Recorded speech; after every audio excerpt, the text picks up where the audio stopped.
Hello, everyone, and thank you so much for joining us today for our webinar on the mobile retailer and how leading merchants like Charming Charlie are winning by putting mobile first.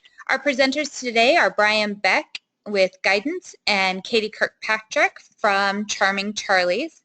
If you have questions throughout the presentation, please do enter them in the question box, and we will be addressing those at the very end. Thank you all again for joining us, and Brian, I'm going to hand it to you. Great. Thanks so much, Holly. So we've got some exciting observations to share today. So thank you all for joining. Over the past few years, we've all seen a dramatic growth in mobile traffic. I'm sure that's not news to you. And mobile phones have really become a central part of our everyday lives. You think about your own activities. And, we were constantly noticing that retailers were dealing with a lot of issues around how to address this new trend. As retailers, we all think of ourselves as innovators, and when I started in this business 17 years ago, we all drank the Kool-Aid. E-commerce was going to put traditional retail out of business. Well, no one's ever going to buy us from a store again. Well, we can see how that played out. That said, e-commerce has evolved to become a really important part of our shopping behavior, and innovation in online retailing is really what got us there. But the new news is that we all need to change our thinking and take a little bit of a drink of the humility cup and rethink how we're approaching digital and e-commerce with really mobile at the center. So we wanted to find out how leading merchants were thinking about this, and that's really where this webinar came from, as well as the white paper we just released. So my name is Brian Beck, and I'm the Senior Vice President of E-commerce at Strategy here at Guidance. There's the slide. I've been in e-commerce for 18 years now, actually. I've been e-commerce vice president at several companies, including PacSun and Harbor Freight Tools. I've also worked a lot with early and mid-stage companies that have been new entrants and targeting specific categories.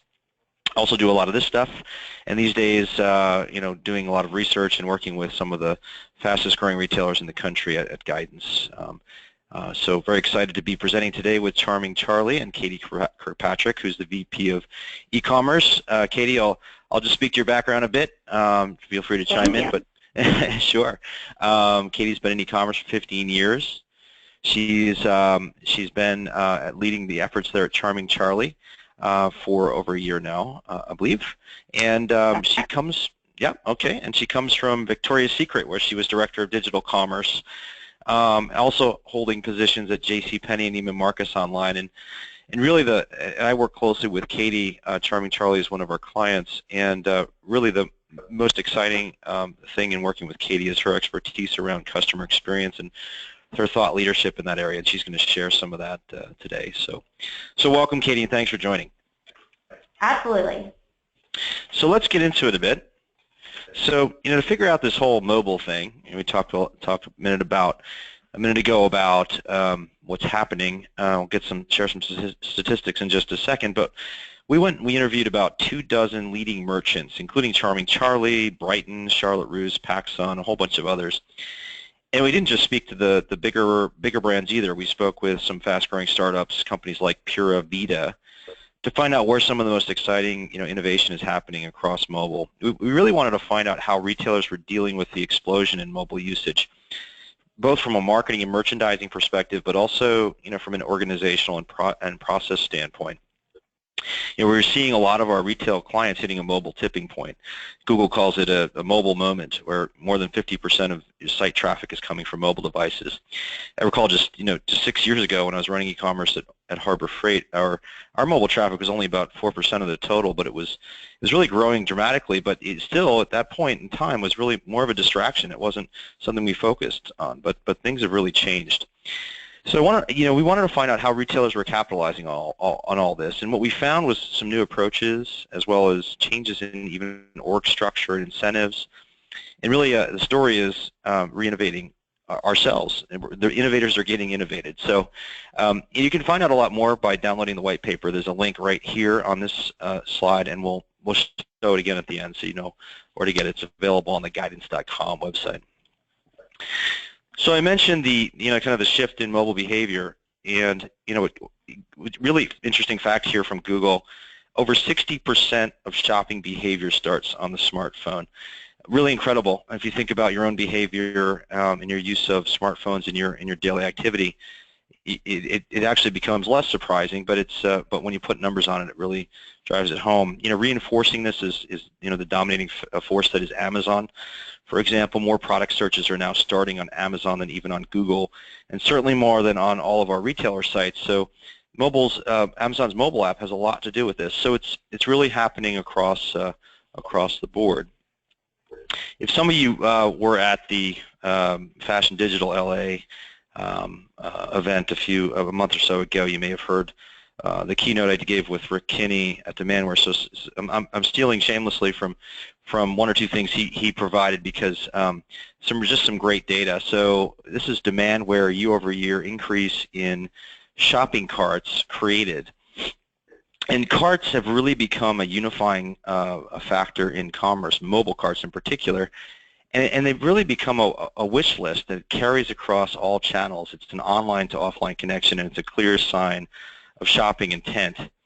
And shopping has really become mobile-centric. This is a study that was done by Bloomreach late last year, and where they surveyed several thousand shoppers. How often do you shop on your smartphone? Well, 64% of customers shop regularly on their phones. So it's really become part of our routine. And why are they doing it? It's because mobile is convenient. Which of the following is the main reason you shop on your smartphone? Number one, the phone is with me, right? So you're not dragging a desktop around with you. Also, you see here researching products, comparing products, and even killing time. So it's a way that we're really interacting with brands today as consumers, and it's something that retailers have been really trying to figure out, because customers don't buy as frequently on the smartphone itself. If you look here at the graphic on the left, you see that the average industry conversion rate of about 2.5%, and this is some more data from Demandware, about 2.5%. And the desktop converts at 39% above the average. The tablet, middle picture there, 26%. But mobile converts at almost less than half industry conversion rate. So it's really a fraction of what you're seeing on computers. The good news is, in some ways, that it is increasing on the mobile device. So you are seeing more conversion. We're going to talk about some ways to eliminate friction in the mobile experience, the mobile checkout process, in a few minutes. But the point here is that this is the way, conversion is the way that a lot of us have thought about approaching online optimization, and it's really changing. The thing that's working, though, also against retailers is the time on mobile sites is actually declining. Even though conversion trends are improving, you have less time than ever to engage a customer, particularly on mobile. This data here shows that the average time on mobile sites has declined by almost a second just in the past year. This is Q1 15 to Q1 16. Wow, that's a big change if you think about it. And as a merchant, the implication here is that you really need to be relevant to the customer right from the start. If you don't present something that catches and engages the customer right away, you're toast. There's methods to get you back to the site, get customers back to the site, but keeping them on the site when they hit it first is really the best result. So these are some pretty interesting statistics. And what's it doing to retailers? Well, what's happening in your world? Well, the revenue from mobile, meaning online conversion from mobile, is still low. It's about 12% of all conversions. That's a Forrester statistic from last year, but it's influencing an enormous amount of in-store sales. Over $1 trillion of in-store sales are influenced by mobile specifically. So these are all great numbers, and they're telling you some things. You've probably heard a few of these before. Where do you go from here? What we've seen consistently across our retail clients, big and small, is that they're just not well prepared to deal with this. I mean, as retail innovators, we ourselves need to be innovated a bit and break down our process and organizations that were once innovative. I mean, if you think back 17 years ago, and it's been almost 2 decades since e-commerce really started and started growing. We've got process now that's legacy. We have process and organizations that are where we were at that time, in innovating retail. So we've got to be thinking about the structure that we're using and how to take advantage of mobile's influence on other channels such as stores. And really the key point here is it's not about e-commerce, it's just commerce. This is a quote from a Deloitte study, and they're right. It's really the consumer. You know, you hear the buzzword omni-channel, and there's some tactics there and things, but it's really about removing friction. And the pace of innovation on mobile is really tremendous. So that's right, dear. Our ancestors had tails. I thought this was great. The interesting thing is, this cartoon, which is only about 5 years old, is even dated. You know, today's screens are much bigger. That's right, bro. Our ancestors had buttons. So it's just kind of a little comedy here to illustrate the point that the pace of innovation in mobile is enormous and very fast, and it's causing us to rethink how we approach this whole phenomenon. You know, the old view was that mobile represents a small part of sales, and we're really focused on e-commerce. And the old view is, you know, the e-commerce focus within an organization. You know, it's the way that we grew up in e-commerce as retailers over the last 17 years or so. We measure success with conversion, mobile conversion specifically, and that mobile really it's a distraction. It's kind of a small part of the business, and it's a nuisance to deal with, and desktop is really the king. Well, the new view that we're finding with these retailers we interviewed is that mobile is an always-on digital hub, and it's considered that way, and it's the primary digital interaction vehicle. We have clients now, large retailers that are, you know, billion-dollar retailers, and when they think about their e-commerce site, and some of them are just getting into e-commerce, when they're thinking about e-commerce, they are not even considering desktop as a serious metric, particularly if they're looking at it, you know, for more of the millennial and younger set, where they're targeting, you know, folks who have, you know, enormous amount of mobile interaction. 70+% of their site traffic, for example, in one case of one retailer, is coming from mobile devices, and most of that's smartphone. And so, you know, desktop is an afterthought, and mobile carries an impact across all sales channels. In the case of the retailer I just mentioned, over 400 stores, they're thinking about how that mobile device is being used in store and pushing customers into the store and improving the interaction. Maximizing the conversion is something that these folks still do, but they recognize that it has a broader impact, and they're changing their success metrics as well as the structure and the culture. We all talk about mobile first, it's a buzzword, but actually being mobile first is harder, and mobile in this new world really is king. So what do you do about all this? This is, you know, we talk about removing friction. Watching for ice, that's a polar bear slipping on ice, by the way, a real picture. And so the notion here is that you're being mobile first. You're not just thinking it or saying it. You're actually putting it into action. We're going to give you some techniques to do that. Using mobile to close the gap across channels, we'll show you an example of one of the retailers we interviewed that's doing that well. Evolving to a mobile-first organization. Finding partners, don't just go it alone. Putting the customer first in the process, that's really foundational. Leveraging aspects of the mobile devices that are unique.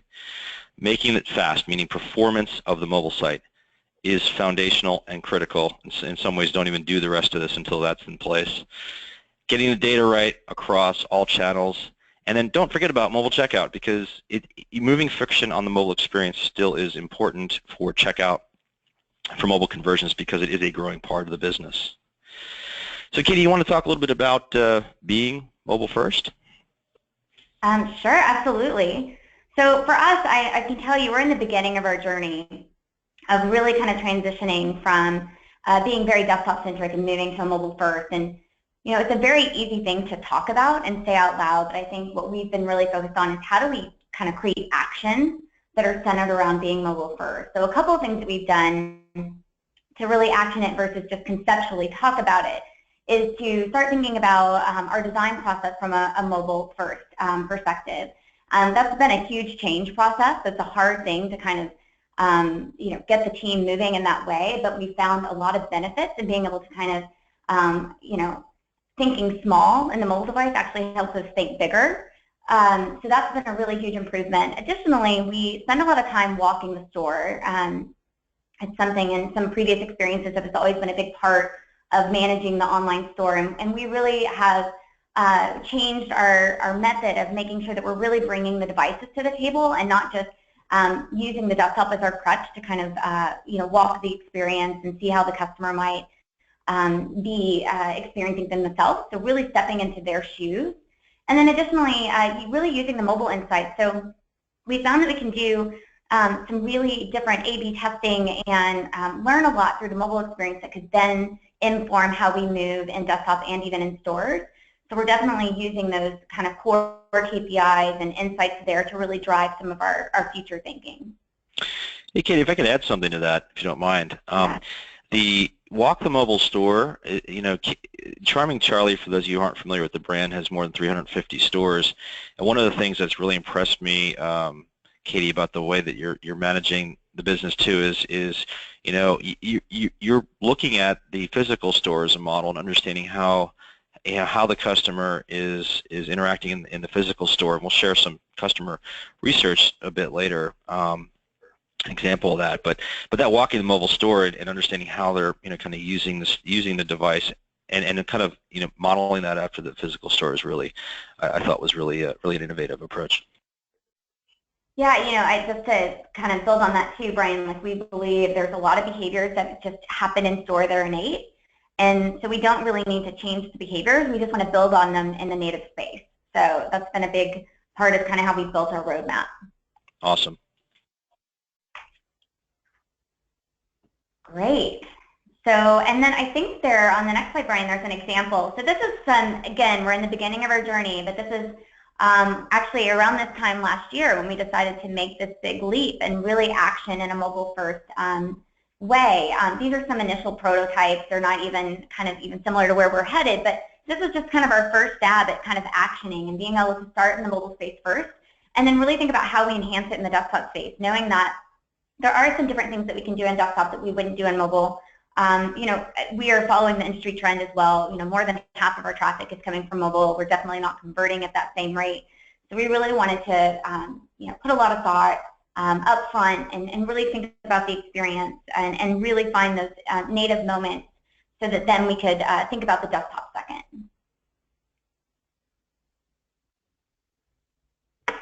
Great, and so this is an example too of something that we've really been we're in our early stages, but starting to think a little bit differently too about how we're testing. So we have some curiosities around color of the button and really thinking about add to bag and mobile. And in the desktop space, I wouldn't have been as willing to kind of take this test from a brand projection perspective. Testing blue, pink, and black are brands more aligned to our brand colors. We really understand the superiority of UX in mobile and really thinking about how do we get that better lift and really create those moments for her to make things easier, more impactful, more meaningful. So we ran a test and tested black, blue, and pink. And to our surprise, blue was the winner. And while that's definitely not in line with our brand, something that we're not going to employ on desktop, we really see the value of continuing to push this and continuing to iterate and test this as well. But we're really considering being able to go to that blue button, knowing that it definitely creates a higher conversion rate, actually, and definitely, being able to improve her experience in mobile. It's a little bit different than how we would think about desktop. Those are awesome examples, Katie. Thanks. Another of our retailers that we interviewed for the paper is Brighton. They're a manufacturer and retailer of handbags and accessories. They've got over 100 stores and they've about 5,000 boutiques. You may have seen them in the airports, for example. They're really successfully removing friction in the purchase process, and they're leveraging the mobile behavior. They have an innovative buy anywhere, receive anywhere approach. It allows customers to reserve a product online, including from their mobile phone, for pickup later at a nearby store. The other thing it does is it notifies store associates of the customer's pending reservation to pick up a product, and it prepares them for the visit by providing customers' preferences and history, even items that the customers looked at online. So, if you look at most buy online, pickup in store processes, most of the time, the process assumes the customer just wants to get in and get out quickly. But what Brighton's doing is really seeing great browse behavior once they get into the store. It puts the customer in a browsing mindset, and they're seeing some good results out of this. They're getting increases in basket size, increases in special order business. They're also seeing in-store reservations result in almost a 70% likelihood of add-on sales. So they're really getting a nice boost from this. The other benefit is you also capture customers' information across channels. So and there's a little picture. It's a little hard to see, but on the bottom right there is a picture of the iPad application I was referring to. So, Katie, you want to talk about the next one, which is evolving to a mobile-centric organization? Absolutely. So this has been a really big kind of change management piece for us and kind of how we think about how mobile fits in our organization. My team is my greatest asset.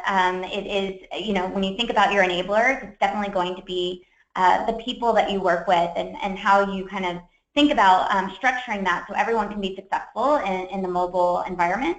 So we really have focused on decentralizing that, so not just having a mobile expert, here or there. We want everyone to have mobile at their core and become experts across the different cross functions. So that's been a huge driver for us to be able to kind of think about our infrastructure. Additionally, we've really set some organizational goals around mobile. So when I think about when we're building the roadmap, improving where we see the ROI in the future, additionally even going after CapEx and kind of looking at as we plan even now for 2017, core mobile KPIs are really contributing to how we think about success metrics. And it's not just conversion, because as we know, mobile conversion isn't the only, it's influencing, impacting the stores, which is for us with 380 stores, that's a huge, it's a bigger piece of the pie. So we're not just focused on bringing the mobile conversion up, which is absolutely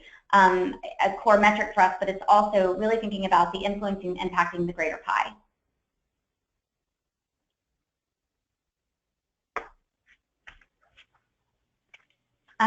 Great. So, I think one of the biggest things to talk about here, and, we work with guidance, and we definitely have, some other partners as well, but, being on the internal side of things and really thinking about how fast can we move, being able to partner with people like guidance who are experts and have that capability of working with other partners as well, being able to kind of leverage collective learning. So understanding what some of the pitfalls are as we jump into new capabilities before we do it has just been really a way for us to kind of keep moving and leapfrogging without kind of getting stuck. So it's been a massive, huge way for us to scale and stay fast, and then also to really kind of even set up our test and learn pipeline, right? So even the blue button is a great example.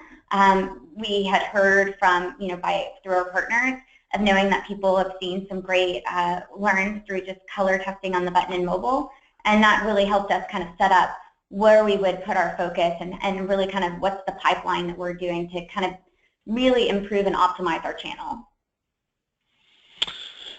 Awesome, Katie. Good stuff there. So, the first step in all this, and I mentioned foundational, is putting the customer first and really understanding the customer. I'm continuously surprised to find retailers that don't communicate with their customers or even understand who they're targeting. And so to some degree, it's a bandwidth issue, it's other things, but it's so foundational for us as retailers to take this step, and there's some really great ways to do it. For example, last year we helped Charming conduct a qualitative and quantitative review of customer needs, including on mobile. We used web analytics and surveys as a base point, understanding kind of what the customer was doing on the site.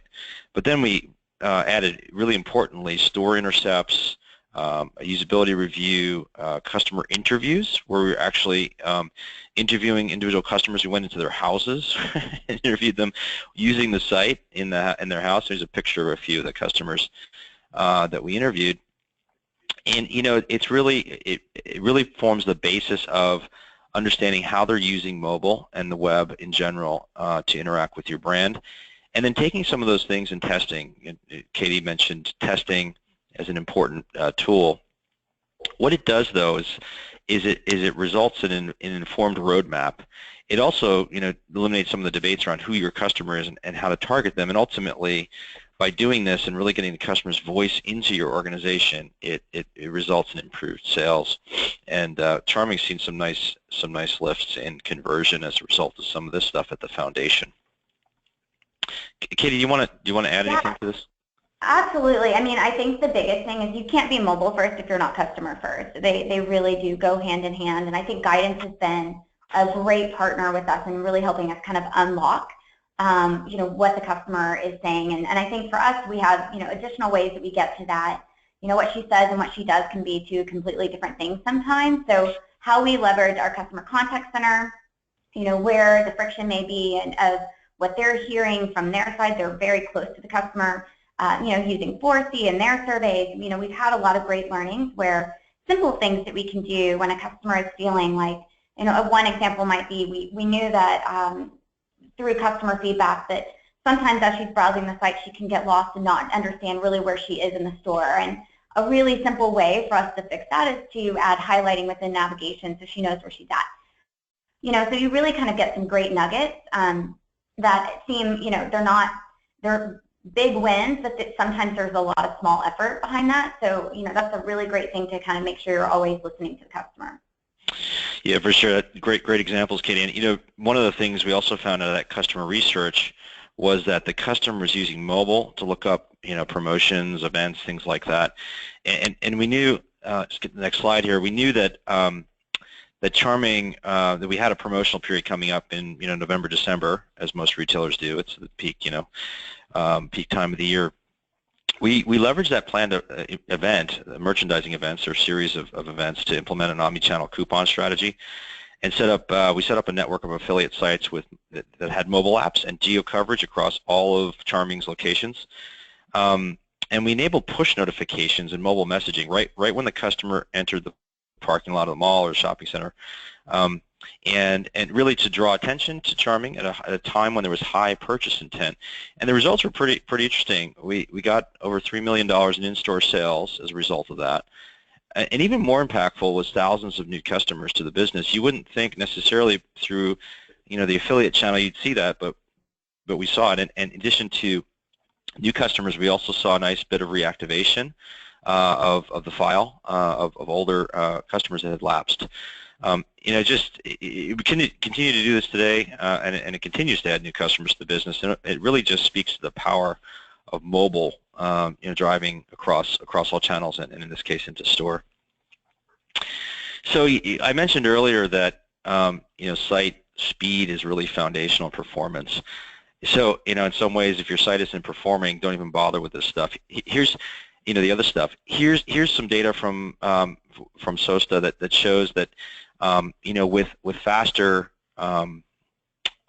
site, you get higher conversion rates, and so it just kind of brings it home that you need to engage the customer quickly. I shared earlier that mobile attention span is declining. You have less time to engage than ever, and speed is a huge part of that. In addition to the engagement factor, you've also got Google, which takes speed into account in your natural search engine rankings as a factor, and so therefore there's multiple benefits by really approaching and tackling this head on. Katie, anything you want to add here? Yeah, I will tell you, this is probably one of the most important topics right now within our business.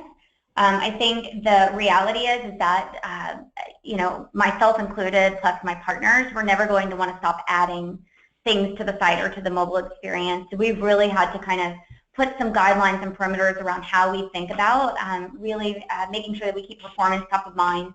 So a couple of things that we've done is, one is just gatekeeping.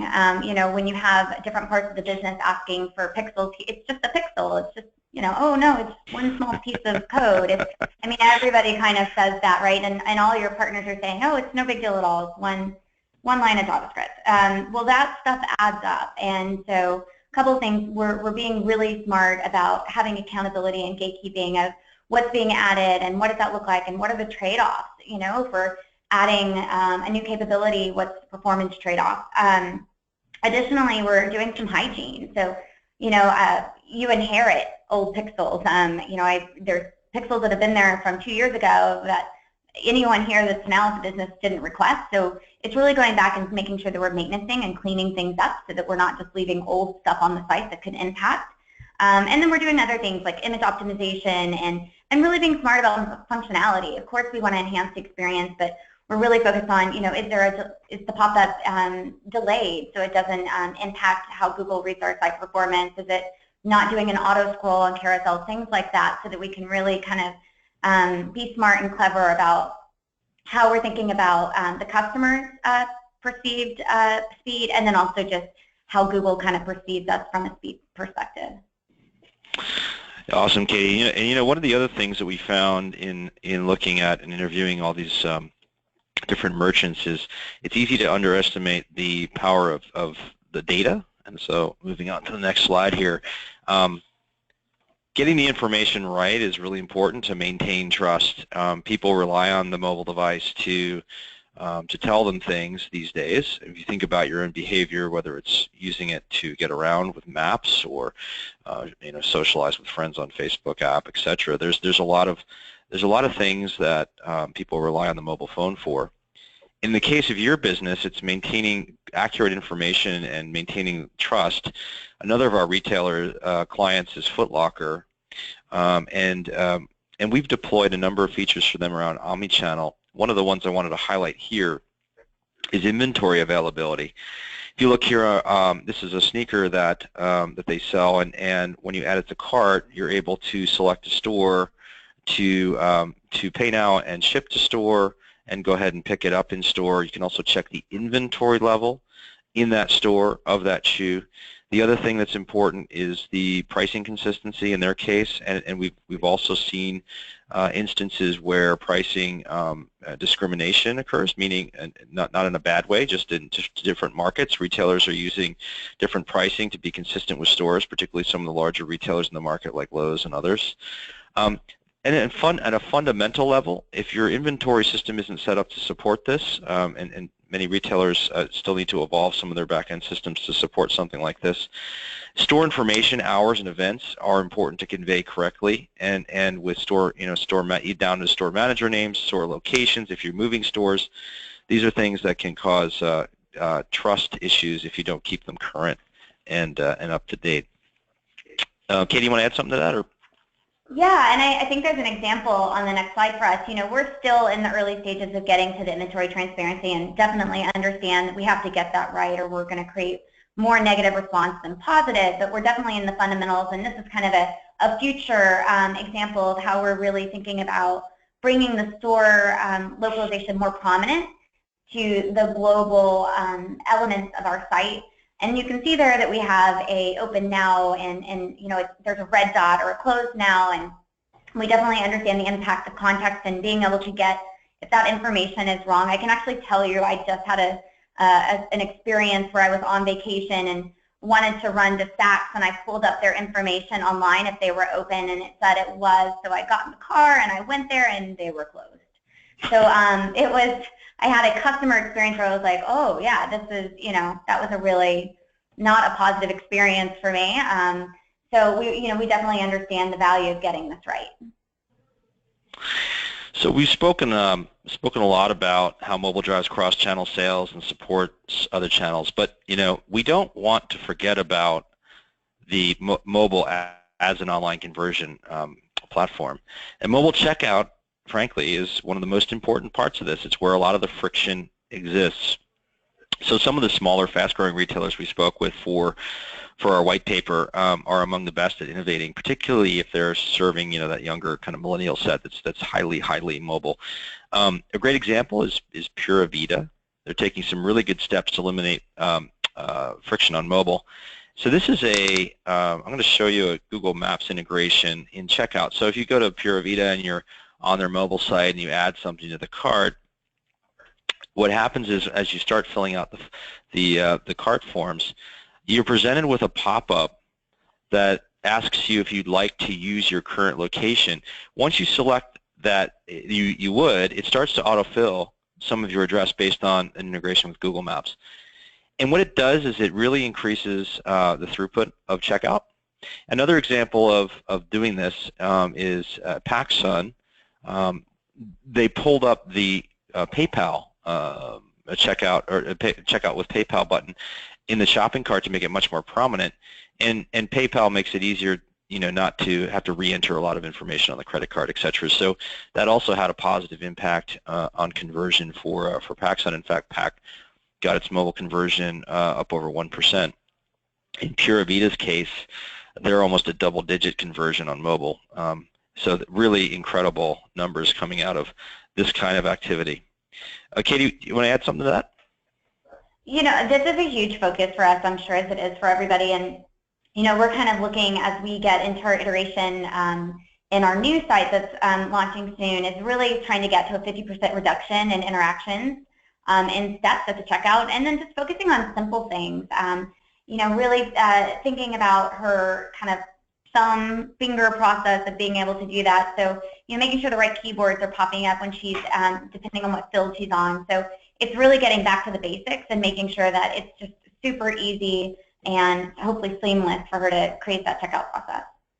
And that ties back to the customer, understanding how the customer is using it and the importance of doing customer research and talking to your customers. And not just looking at analytics, but also, doing testing and also doing, actual interviews. A lot of that stuff is surfaced through those types of things when you're watching customers use your site. So great. So I wanted to summarize for us some of the takeaways here that we've gone through today. One is being not just thinking mobile first. So, one of the things I joke about with our clients is we're gonna go to the merchant. Web merchant teams and take away their desktops and make them do everything on their mobile phones. I joke that our retail clients, some of them have desktop only disorder. Of course, that's not you, Katie, but everyone else.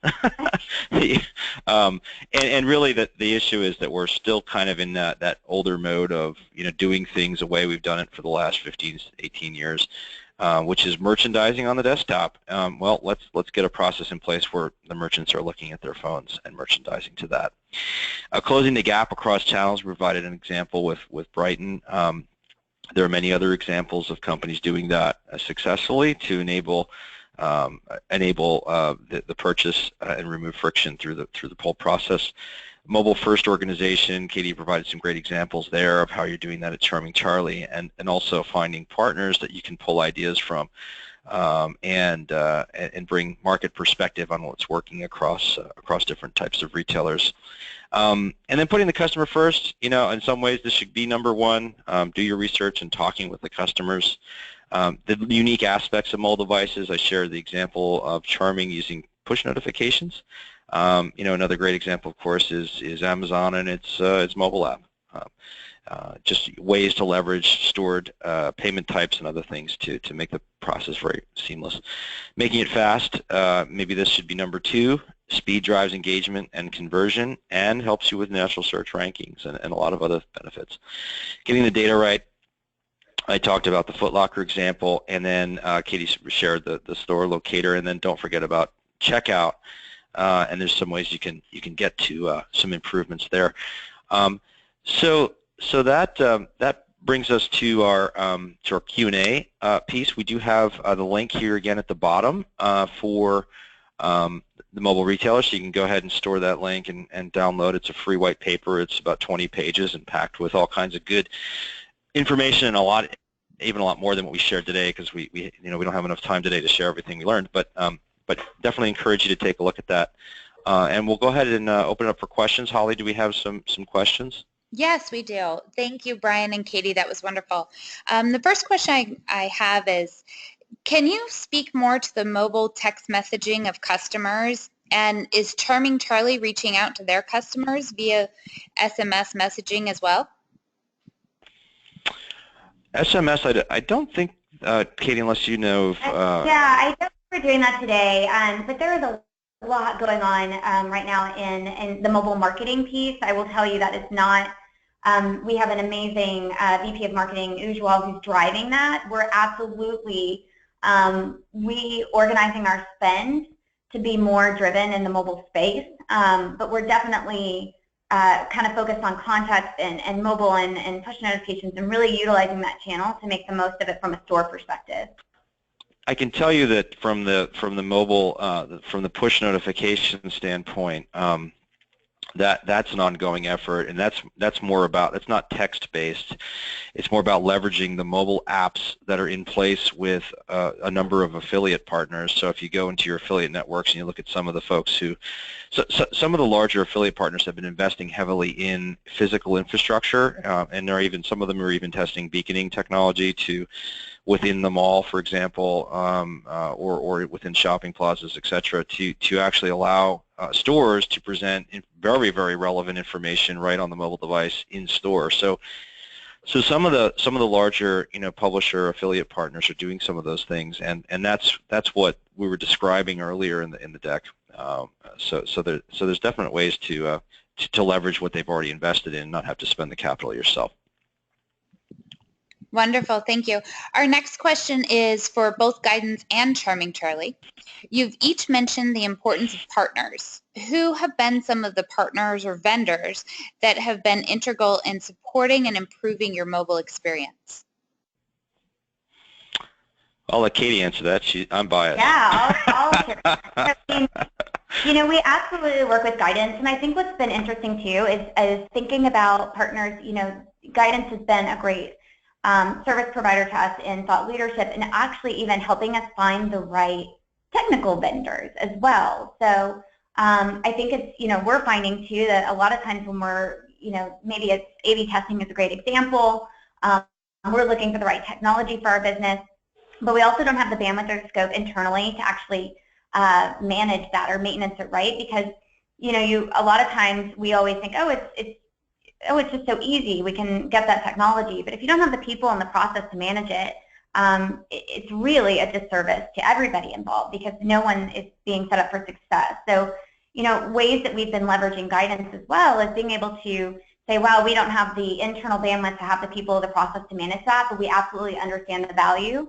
So, Guidance is a great example of helping us not only kind of figure out how we would do the maintenance aspect of it, but also who do we partner with from a technology side that makes the most sense for our business.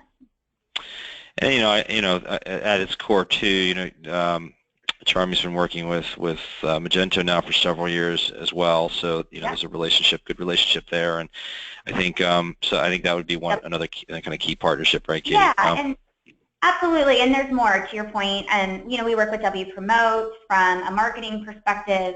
We definitely are small and lean, and but we have a great internal team, but we definitely have had some great successes in our external partners and being able to be leapfrog where some places where we could get stuck if we were trying to build it inside. Mm-hmm. Awesome. Wonderful, thank you. What else you got, Holly? The next question I've got is, where would you suggest we would start with a retailer to show the value of mobile to store sales? Great question. Yeah, and Katie, you can take it past that if you want, or I'll jump in on some thoughts. Go ahead, and then I can share kind of how we think about it. But go first. Right. So a couple things. I mean, that is one of the biggest challenges, is the tracking data and tracking interaction across channels. So there's a lot of folks working on figuring that out. One of the big ones is Google, right? So Google is doing things with, if you're logged into Google on your mobile phone and you've got permission set in a certain way, there's actually some, they can see where you are. And there's some tools that Google's developing that will help with that, into sort of identifying if someone's shown an ad or has interacted in a certain way. That they've traveled to your store. It's still in, my understanding of it is still pretty early stage. One of the ways that you can track obviously is with couponing, to see behavior, pushing coupons out through mobile devices and see the redemptions in store. That's a very clear way, as I shared earlier, to see the impact of how people are using mobile. in the store. And then, beaconing technology is also promising in that area to understand how customers are interacting. And then finally, there's some ways to tie together. I don't want to steal your thunder, Katie, but if you were going to talk about kind of tracking back to the customer record using store receipts and using emails using emailed store receipts and cookies to kind of track back behavior into the eventual purchase in store, and some of that is it's both desktop and mobile, and tying back to the original marketing source. So there's some ways that are being developed and in the market, and Charming is using some of these, or going to be using some of these to track some of that behavior. So, Katie, what did you want to add to that?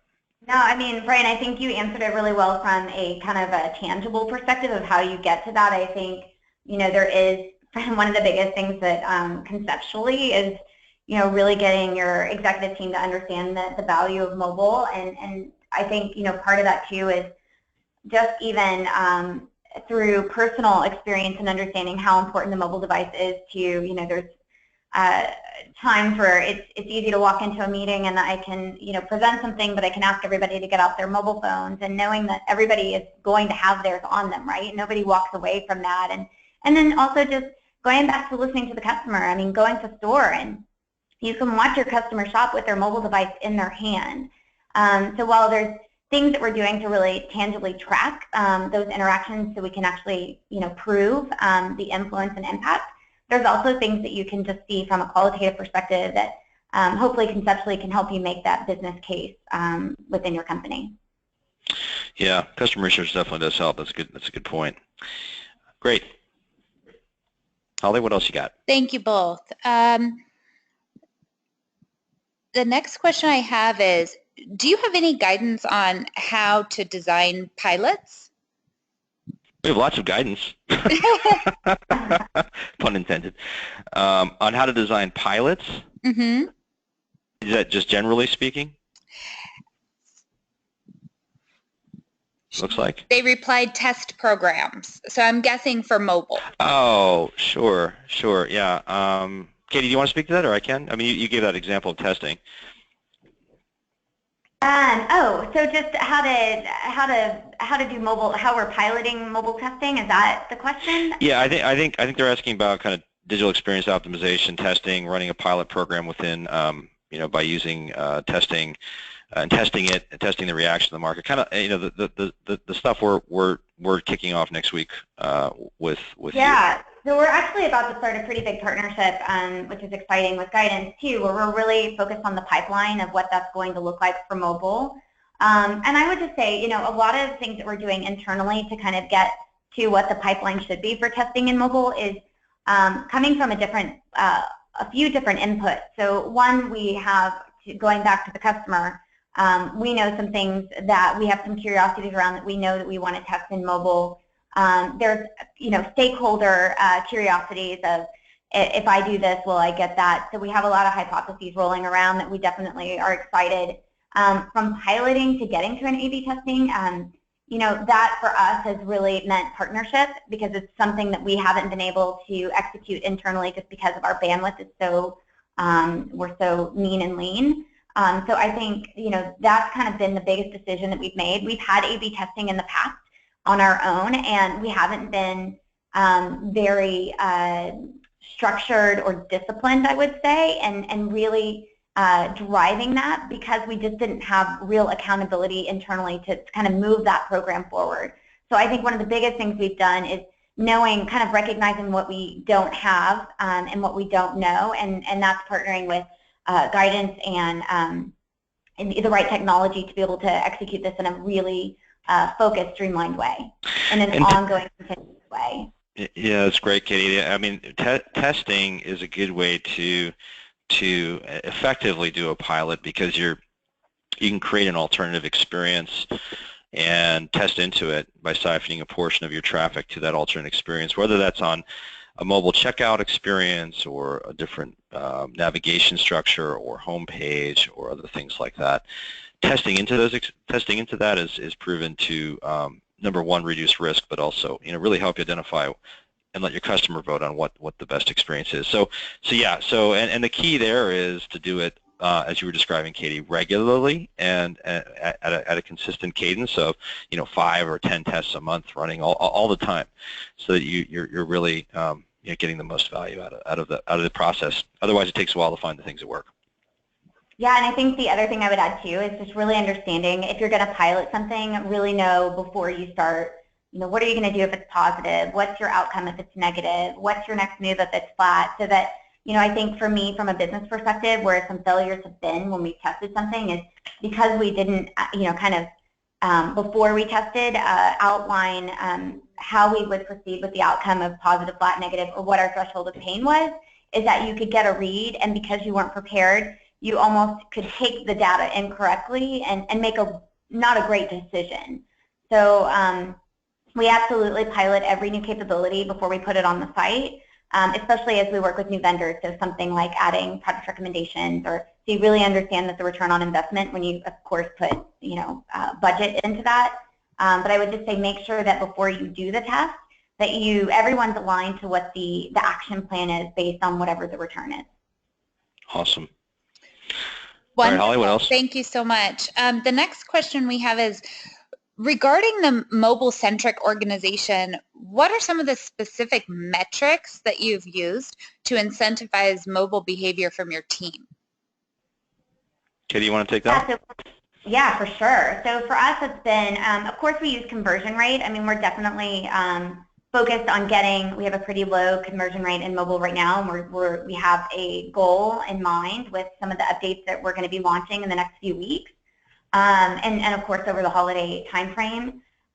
Additionally, we're really focused on speed and performance right now. It's just a major kind of maybe thorn in our side is the right way to think about it. We're really disciplined right now on making sure that we don't, as we enhance the mobile experience, that we don't add more time to it. And then also we're just looking at basket size and really making sure that, for us being in a value brand, UPT and holding and really kind of thinking at the AOV there is really important to us in the mobile experience. Perfect. Thank you, Katie. You were both speaking, the next question we have is, you were both speaking about site speed and performance as being critical. Can you give examples of the push and pull on adding new features? What are some of the specific examples of site features that you would add, even if it slowed the site down a little bit? Right. Katie, you can take that one. This is like a constant, this is a constant struggle for sure. And I think that's where you get in the pilot also is helpful too, right? So I think anytime that you're piloting, let's say adding a new capability to site, whether it's personalization or customer reviews, whatever it may be, or, just that little small pixel that a marketer says it's no big deal. In piloting that, we can really start to understand where the incremental is, and then also the incremental to the performance. Hopefully that's not the case. Definitely I would say lean on your vendors and push them to be creative with you to be able to find the best solution. But additionally, is it 80 milliseconds for a 6-cent increase in conversion per visit? Now that's a decision, that's a healthy decision to make. That's probably worth it. So, we're just kind of, I would say it's a case by case, but at the same time, we're not going to stop enhancing the site. That's just never going to be, that's never going to be the answer. So we really have to, I think you really have to work with your IT partners and your vendors to make sure that we're, I'm pushing them at all places to say, how can I get it faster?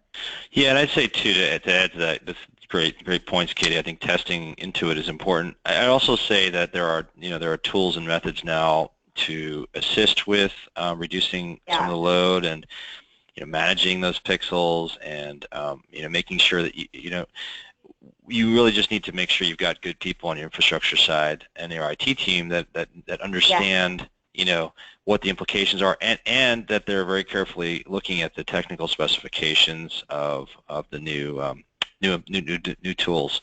Take the time to do that up front. But there are solves for this. I mean, this is not a new challenge, and so there are solves for maintaining quite a few pixels on a site.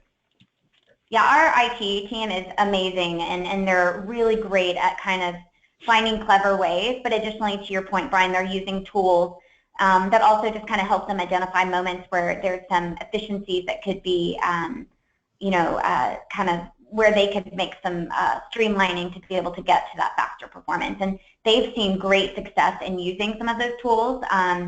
So we're definitely, their IT has been an awesome partner for us in really managing this. Cool. Wonderful. Thank you. I think we have time for about one more question. With customers using carts for wish lists and whatnot, especially from mobile, should we not be concerned with the increased rate of cart abandonment? Great question. I think cart abandonment, the metric itself, is evolving. I would agree with that. I think that as you start looking at how people are using the cart and if enabling tools like we showed from Brighton to assist with converting carts in different ways, I think that all those things are important to think about. I think that that is a metric. I agree with the sentiment. The metric is in flux. That said, it's such a great sign of shopping intent that I think paying close attention to it's important. And understanding, again, this ties back to customer research. What is the customer's intent behind the cart? And you can learn those things by just talking to your customers. Shopping cart abandonment emails have been in the market for a while, and they do help. But also, think about when you're sending, if you're implemented those, where are you sending the customer? If you've got stores, are you also suggesting they go to store?